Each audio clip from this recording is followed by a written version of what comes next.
Till then, we'll go talk about the backup quarterbacks here, Colt McCoy and Kirk Cousins. We know RG3's been anointed the starter for now. Dan, I'll start with you again on this. Who's the more likely number two, or doesn't even matter who the number two guy is? But, given RG3's injury history, it might make a difference, right? Yeah. I absolutely think more than RG3 will play this year. Yeah. And, it's got to be Cousins, right? I understand that Jay Gruden has a fondness for Colt McCoy. I understand he played very well last year. But if Kirk Cousins isn't your number two quarterback, I don't understand why he's on your roster, I guess. And so I'll say it's got to be Cousins.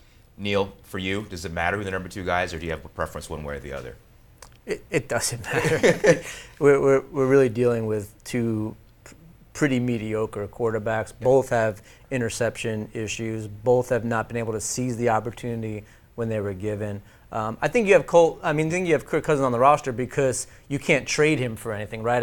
He's not good enough to trade for anything decent, and so you're kind of left keeping him just in case because Colt McCoy isn't really blowing the doors off. So I think it'll probably be Colt McCoy because someone eventually will look at Kirk Cousins as a viable backup, and maybe the Redskins will come to terms that he's not really worth much and make a deal.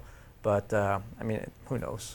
Well, Chelsea, both Colt McCoy and Kirk Cousins started last year, given Robert Griffin III's injury history. Is it not a significant issue who the backup quarterback is, or does it really not matter? I think it's fairly significant. Yeah. I think it's easy to anticipate that you'll see them in significant games next year. If not, as long as we've seen them in the past. But, I agree. I think it has to be Kirk Cousins. He's got Colt McCoy. When we say he played well last year, he kind of held it down. It's not like he blew anyone away and he kind of helped them hang in there. But I wouldn't say he played really well. So I don't know if Kirk Cousins can kind of protect the football, which he has not.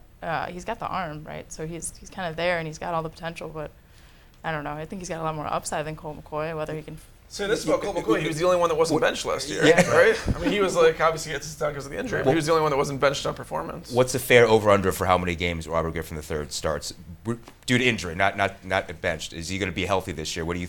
His history indicates probably not, right?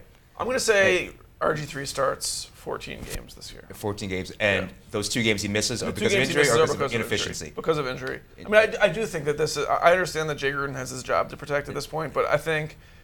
This has got to be either RG3 plays well enough to keep the job of the starter, or you're playing him the entire season just to make sure this is the period, this is it, this is the end of RG3. So either way, I don't see how you bench him on performance this year. Neil, are you convinced, like Dan seems to be, that RG3 is going to be healthy pretty much the entire season? No. So your over/under is much less than 14. Yeah, I can see him starting 10 games. Yeah. I think that's reasonable. That there might be an injury there, or it could be a performance issue. He's been benched by 2 different coaches in the past 3 years, so there's no guarantee that he would be the starter for the whole season. So I would say 10 games started for RG3. Well, Chelsea, is your feeling that Jay Gruden's going to have a short leash on RG3 this year, or is he going to give him more latitude given that they've already declared him the starter of the season? Yeah, I sort of agree. It sort of feels like here's your last shot. Let's just see if you can do it, and if you can't, then we've proven that you can't, and we'll just kind of ride it out. Because you have to ask is I can't believe we're talking about this in June, but is the Redskins. Is a turn to Colt McCoy gonna, if RG3 is not playing well, is that gonna lead to 11-5 season and a playoff berth? Probably not. I don't see why at this point with the new GM, with everything sort of starting over from the ground, that you wouldn't just make absolutely sure either we have our quarterback or we don't. That's the best way for him to learn, right? You look at Troy Aikman had to endure that 1-15 season, and sometimes he didn't make it through the entire season. Right. But that's what you need. RG3's biggest problem is experience reading the field. Yeah. And if you don't give him every opportunity to develop that type of skill set, then he never will. So I do think that there's probably an argument to be made that you do keep him out there whether he plays well or not, just so that he can try to learn, and then you can assess at the end of the season if he made any progress. But ultimately, it's just going to be something that we wait and see, because there's no way to know until he's actually out there playing.